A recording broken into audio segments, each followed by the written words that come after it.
Do you know, I think it's probably fairly unusual to find a book, small though it may be, that is immensely moving and completely honest at the same time.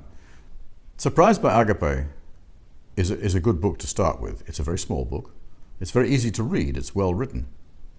But it has in it some of the most powerful messages that one can expect to receive from a small book, or from any book for that matter. Justin Wiggins, who wrote it, went through a particularly difficult young life. And I suppose part of what he's done is to help himself in writing this book.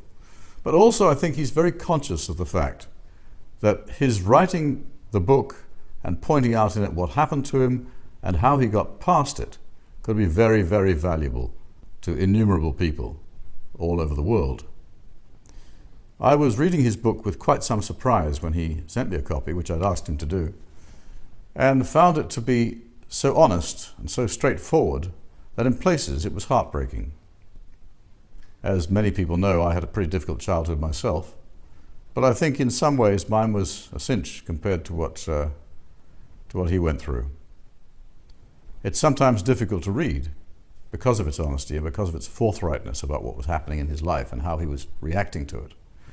But in the end, having read the book, I think one finds that one's a lot better off than one was when one started, particularly if you're someone who has had some of those same kinds of problems that Justin went through.